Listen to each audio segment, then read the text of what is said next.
अशोक वर्मा शहीद बाबू जगदेव प्रसाद कुशवाहा के साथ साथ सामाजिक परिवर्तन आंदोलन के महानायक कांशी राम साहब जी ने हमारे सम्मान और स्वाभिमान का संदेश घर घर जन जन तक पहुंचा करके इस सोती हुई कौम को जगाने का काम किया था। आज हमारे महापुरुष हमारे बीच में नहीं, लेकिन उनकी विचारधारा हमारे साथ है। हम अपने महापुरुषों की विचारधारा को मरने नहीं दूंगा और आप लोगों के साथ जहां भी सम्मान स्वाभिमान के साथ खिलवाड़ होगा,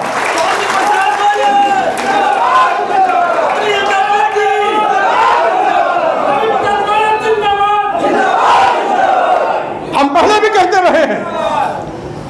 कहते रहे हैं, साथियों, हम ज्योतिबा फुले नहीं बन सकते, हम डॉक्टर अंबेडकर भी नहीं बन सकते, हम मनोहर कांशीराम भी नहीं बन सकते, लेकिन इन महापुरुषों की विचारधारा को घर घर जन जन तक पहुंचाने के लिए मैं डाकिया पोस्टमैन जरूर बन सकता हूं और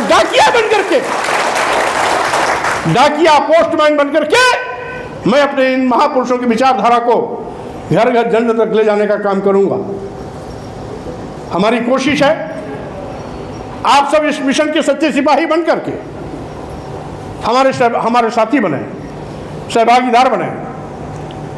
ये राजनीतिक प्लेटफॉर्म के साथ साथ सामाजिक परिवर्तन आंदोलन की भी दिशा देने का काम अपनी जनता पार्टी करेगी।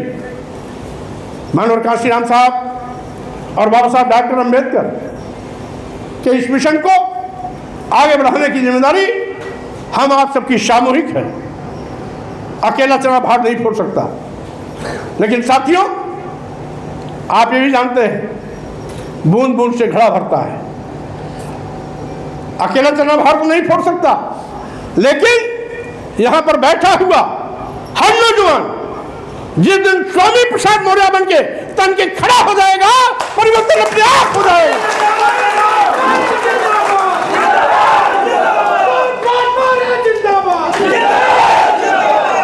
आज इस सरकार की घिनौनी सोच हमारे बेटे बेटियों को शिक्षा से वंचित करने जा रही है।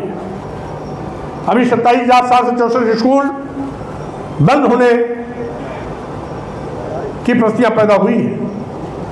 यद्यपि पहले चरण में योगी सरकार ने 5,000 स्कूल लिया है, लेकिन इनके टारगेट पर 27,764 स्कूल है। यह सरकार अपने निकम्मेपन को छिपाने के लिए कम नामांकन का बहाना बनाकर स्कूलों को बंद करने का पाप करने जा रही है। क्योंकि जानते हैं इन स्कूलों में कोई धन्ना सेठ का बेटा बेटी नहीं पढ़ता है, गरीब का बेटा बेटी पढ़ता है। वो गरीब किसान हो, मजदूर हो, दलित हो, आदिवासी हो, पिछड़ा हो, कोई हो, लेकिन स्कूलों में पढ़ने वाले बच्चे गरीब के बच्चे होते हैं। अगर इसमें धन्ना सेठों के बच्चे पढ़ते होते तो शायद स्कूल बंद करने का सपना कभी सपने में, स्कूल बंद करने का पाप सपने में नहीं कर सकते थे, लेकिन उसमें गरीबों के बच्चे पढ़ते हैं। इसलिए चाहते हैं गरीब के बच्चों को शिक्षा से वंचित किया जाए। राइट टू एजुकेशन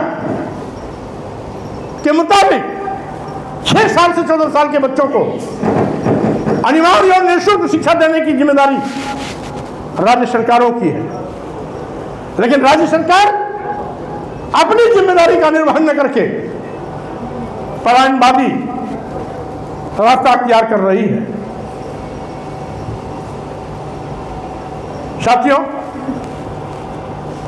आज मैंने देखा जितनी विपक्षी पार्टियां हैं जिनको सड़कों पे आना चाहिए वो कान में तेल डाल करके बैठे हुए हैं।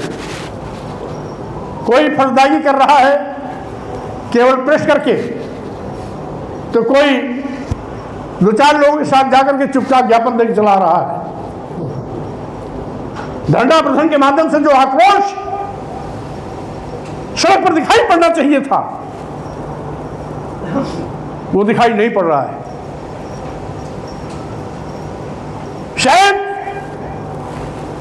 इनके बेटे बेटी भी इन गांव के स्कूल में पढ़ते होते तो तो गांव के स्कूलों के बंद होने की पीड़ा ये बेहतर तरह की समझ सकते थे।